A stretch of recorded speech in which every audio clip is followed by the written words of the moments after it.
Chapter 20 of the 5th Battle, Nidnath Arnodiad. It is said that Beren and Luthien returned to the northern lands of Middle-earth, and dwelt together for a time as living man and woman, and they took up again their mortal form in Doriath. Those that saw them were both glad and fearful, and Luthien went and made Groth and healed the wonder of Thingol with the touch of her hand. But Melian looked in her eyes and read the doom that was written there, and turned away, for she knew that a parting beyond the end of the world had come between them, and no grief of loss has been heavier than the grief of Melian the Maya in that hour. Then Beren and Luthien went forth alone, fearing neither thirst nor hunger, and they passed beyond the river Gelion into Assyriand, and dwelt there in Togale in the Green Isle, in the midst of Aduran, until all tidings of them ceased. The Eldar afterwards called that country Dorfirnaganaur, the land of the dead alive, and there was born to Urarina the Beautiful, who was after known as Uralechil, which is Thingol's heir. No mortal man spoke ever again with Beren son of Berahir, and none saw Beren or Luthien leave the world, or mark them where at last their bodies lay. In those days Matros son of Fëanor lifted up his heart, perceiving that Morgoth was not unassailable, for the deeds of Beren and Luthien were sung in many songs throughout Beleriand. Yet Morgoth would destroy them all, one by one, if they could not again unite, and make new league and common council, and he began those councils for the raising of the fortunes of the Eldar that are called the Union of Matros. Yet the oath of Fëanor and the evil deeds that it had wrought did injury to the design of Matros, and he had less aid than should have been. Or Eldrath would not march forth at the word of any son of Fëanor, because of the deeds of Celegorm and Crufin, and the elves of Nargothrond trusted still to defend their hidden stronghold by secrecy and stealth.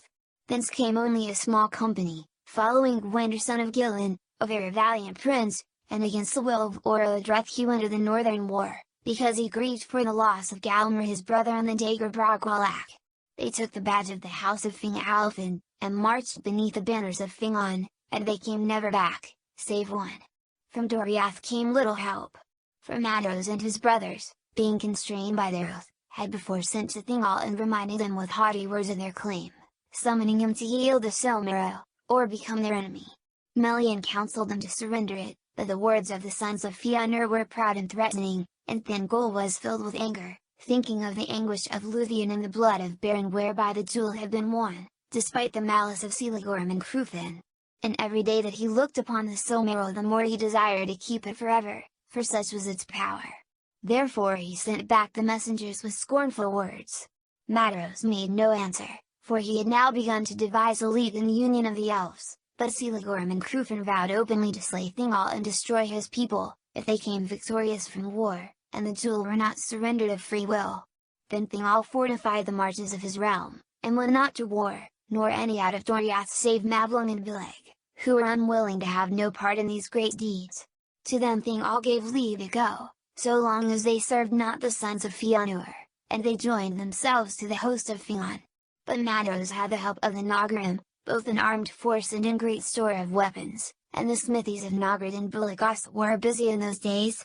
And he gathered together again all his brothers and all the people who would follow them, and the men of Bor and Dolfang were marshalled and trained for war, and they summoned yet more of their kinsfolk out of the east. Moreover the West Fingon, ever the friend of Matros, took counsel with Imring, and in Hethlum the Nildr and the men of the house of Hador prepared for war. In the forest of Brethilhamr, lord of the people of Haleth, gathered his men, and they went in their axes, but Hamr died ere the war came, and Haldr his son ruled that people. And to Gondolin also the tidings came, to Turgon, the hidden king. But Matros made trial of his strength too soon, ere his plans were full wrought, and though the orcs were driven out of all the northward regions of Beleriand, and even Dorthanon was freed for a while, Morgoth was warned of the uprising of the Eldar and the elf friends, and took counsel against them. Many spies and workers of treason he sent forth among them, as he was the better able now to do, for the faithless men of his secret allegiance were yet deep in the secrets of the sons of Fëanor. At length Matros, having gathered all the strength that he could of elves and men and dwarves, resolved to assault Angband from east and west, and he purposed to march with banners displayed in open force over in Foglife. But when he had drawn forth, as he hoped, the armies of Morgoth in answer, then Fingon should issue forth from the passes of Hethlum, and thus they thought to take the might of Morgoth as between anvil and hammer, and break it to pieces. And the signal for this was to be the firing of a great beacon in Dorthanon. On the appointed day, on the morning of midsummer, the trumpets of the Eldar greeted the rising of the sun, and in the east was raised the standard of the sons of Fëanor, and in the west the standard of Fingon, High King of the Noldor. Then Fingon looked out from the walls of the Silmarillion, and his host was arrayed in the valleys and the woods upon the east of Red Weatherin, well hid from the eyes of the enemy, but he knew that it was very great.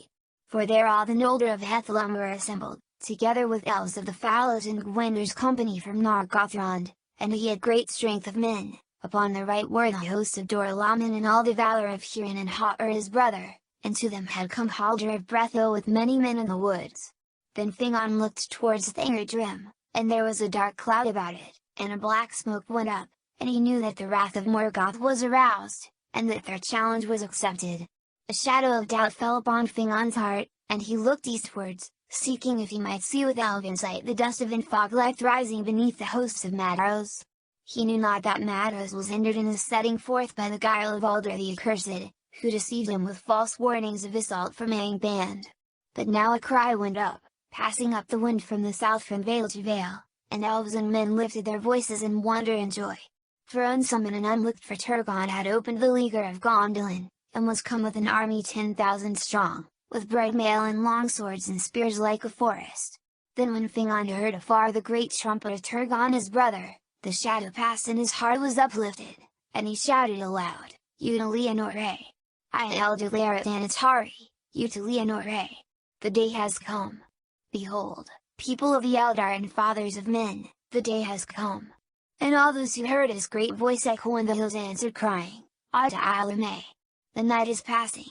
Now Morgoth, who knew much of what was done and designed by his enemies, chose his hour, and trusting in his treacherous servants to hold back Mados and prevent the union of his foes he set a force seeming great, and yet but part of all that he had made ready, towards Hethlum, and they were clad all in dun raiment and showed no naked steel, and thus were already far over the sands of Infoglife before their approach was seen.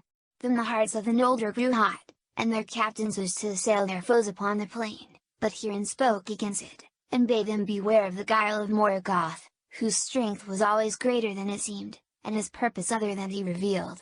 And though the signal of the approach of Mados came not, and the host grew impatient, Hurin urged him still to await it, and to let the orcs break themselves in assault upon the hills.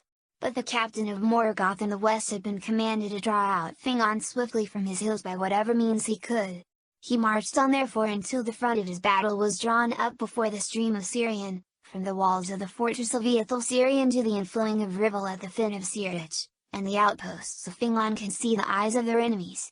But there was no answer to his challenge, and the taunts of the orcs faltered as they looked upon the silent walls and the hidden threat of the hills. Then the captain of Morgoth sent out riders with tokens of parley, and they rode up before the outworks of the broad Ithel. With them they brought Galmr son of Gillen, that lord of Nargothrond whom they had captured in the Brogwalak, and they had blinded him. Then the heralds of Angband showed them forth, crying, We have many more such at home, but you must make haste if you would find them, for we shall deal with them all when we return even so. And they hewed off Galmr's hands and feet, and his head glass, within sight of the elves, and left him. By ill chance, at that place in the outworks stood Gwendor of Nargothrond, the brother of Galmr. Now his wrath was kindled to madness, and he leaped forth on horseback, and many riders with him, and they pursued the heralds and slew them, and drove on deep into the main host. And seeing this all the host of the Noldor was set on fire, and Fingon put on his white helm and sounded his trumpets, and all the host of Hethlum leapt forth from the hills in sudden onslaught. The light of the drawing of the swords of the Noldor was like a fire in a field of reeds, and so fell and swift was their onset that almost the designs of Morgoth went astray. Before the army that he sent westward could be strengthened it was swept away, and the banners of Fingon passed over in Foglife and were raised before the walls of Angband. Ever in the forefront of that battle went Gwendor and the elves of Nargothrond, and even now they could not be restrained, and they burst through the gate and slew the guards upon the very stairs of Angband, and Morgoth trembled upon his deep throne, hearing them beat upon his doors. But they were trapped there, and all were slain save Gwendor only, whom they took alive, for Fingon could not come to their aid. By many secret doors in Thangadrim Morgoth had let issue forth his main host that he held in waiting, and Fingon was beaten back with great loss from the walls. Then in the plain of Infoglife, on the fourth day of the war, there began Nidnath Arnodiad, unnumbered tears, for no song or tale can contain all its grief. The host of Fingon retreated over the sands, and Haldir lord of the Haladin was slain in the rearguard. With him fell most of the men of Brethil, and came never back to their woods. But on the 5th day as night fell, and they were still far from our red weathering, the orcs surrounded the host of Hethlum, and they fought until day, pressed ever closer. In the morning came hope, when the horns of Turgon were heard as he marched up with the main host of Gondolin, for they had been stationed southward guarding the pass of Sirion, and Turgon restrained most of his people from the rash onslaught. Now he hastened to the aid of his brother, and the Gondolindrim were strong and clad in mail, and their ranks shone like a river of steel in the sun. Now the phalanx of the guard of the king broke through the ranks of the orcs, and Turgon hewed his way to the side of his brother, and it is told that the meeting of Turgon with Hurin, who stood beside Fingon, was glad in the midst of battle. Then hope was renewed in the hearts of the elves, and in that very time, at the 3rd hour of morning, the trumpets of Magos were heard at last coming up from the east, and the banners of the sons of Fëanor assailed the enemy in the rear. Some have said that even then the Eldar might have won the day, had all their hosts proved faithful, for the orcs wavered, and their onslaught was stayed, and already some were turning to flight. But even as the vanguard of Magos came upon the orcs, Morgoth loosed his last strength, and Angband was emptied. There came wolves, and wolf riders, and there came Balrogs, and dragons, and Glaurung father of dragons. The strength and terror of the Great Worm were now great indeed, and elves and men withered before him, and he came between the hosts of Matros and Fingon and swept them apart. Yet neither by wolf, nor by Balrog, nor by dragon, would Morgoth have achieved his end, but for the treachery of men. In this hour the plots of Volfang were revealed. Many of the Easterlings turned and fled, their hearts being filled with lies and fear, but the sons of Volfang went over suddenly to Morgoth and drove in upon the rear of the sons of Fëanor, and in the confusion that they wrought they came near to the standard of Matros. They reaped not the reward that Morgoth promised them, for Maglar slew Ulter the accursed, the leader in treason, and the sons of Bor slew Ulfist and Ulward ere they themselves were slain. But new strength of evil men came up that Ulter had summoned and kept hidden in the eastern hills, and the host of Matros was assailed now on 3 sides, and it broke, and was scattered, and fled his way at that. Yet fate saved the sons of Fëanor, and though all were wounded none were slain, for they drew together, and gathering the remnant of the Noldor and the Nogrim about them they hewed a way out of the battle and escaped far away towards Mount Dolmed in the east. Last of all the eastern force to stand firm were the dwarves of Belagast, and thus they won renown. For the Nogrim withstood fire more heartily than either elves or men, and it was their custom moreover to wear great masks in battle hideous to look upon, and those stood them in good stead against the dragons. And but for them Glaurung and his brood would have withered all that was left of the Noldor. But the Nogrim made a circle about him when he assailed them, and even his mighty armor was not foolproof against the blows of their great axes, and when in his rage Glaurung turned and struck down Asughal, lord of Belagast, and crawled over him. With his last stroke Asughal drove a knife into his belly, and so wounded him that he fled the field, and the beasts of Angband in dismay followed after him. Then the dwarves raised up the body of Asughal and bore it away, and with slow steps they walked behind singing a dirge in deep voices, as it were a funeral pomp in their country, and gave no heed more to their foes, and none dared to stay them.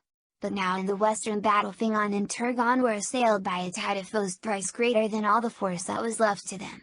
Gothmog, lord of Balrogs, high captain of Angband, was come, and he drove a dark wedge between the elven hosts, surrounding King Fingon, and thrusting Turgon and Hurin aside towards the fen of Searich. Then he turned upon Fingon. That was a grim meeting. At last Fingon stood alone with his guard dead about him, and he fought with Gothmog, until another Balrog came behind and cast a thong of fire about him. Then Gothmog hewed him with his black axe, and a white flame sprang up from the helm of Fingon as it was cloven. Thus fell the High King of the Noldor, and they beat him into the dust with their maces, and his banner, blue and silver, they trod into the mire of his blood. The field was a loss, but still Hurin and Harper and the remnant of the house of Haldir stood firm with Turgon of Gondolin, and the hosts of Morgoth could not yet win the pass of Sirion. Then Hurin spoke to Turgon, saying, "Go now, Lord, while time is. For in you lives the last hope of the Eldar, and while Gondolin stands Morgoth shall still no fear in his heart." But Turgon answered, "Not long now can Gondolin be hidden, and being discovered it must fall. Then Harper spoke and said, "Yet if it stands but a little while, then out of your house shall come the hope of elves and men. This I say to you, Lord, with the eyes of death, though we part here forever, and I shall not look on your white walls again, from you and from me a new star shall arise. Farewell." And Magdalene, Turgon's sister-son, who stood by, heard these words, and did not forget them, but he said nothing.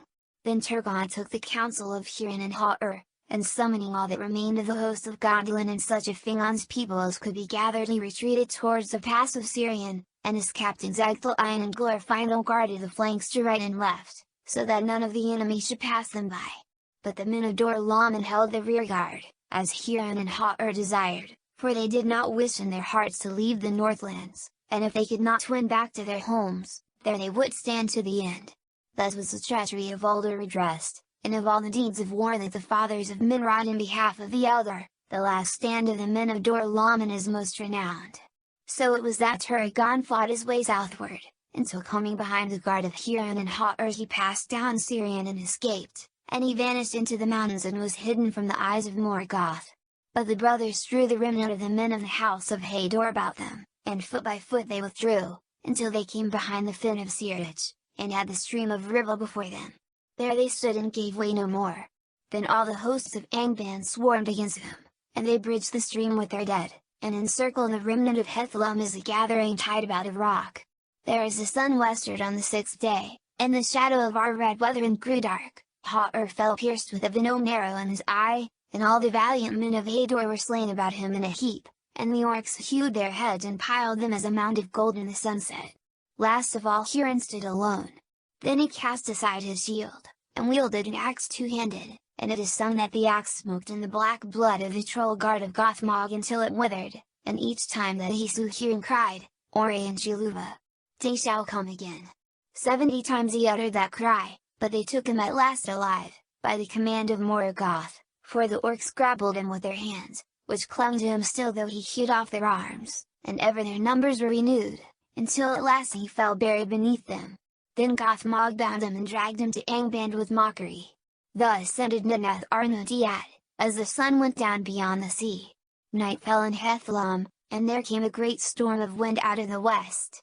Great was the triumph of Morgoth, and his design was accomplished in a manner after his own heart, for men took the lives of men, and betrayed the Eldar, and fear and hatred were aroused among those that should have been united against him. From that day the hearts of the elves were estranged from men, save only those of the 3 houses of the Edain. The realm of Fingon was no more, and the sons of Fëanor wandered as leaves before the wind.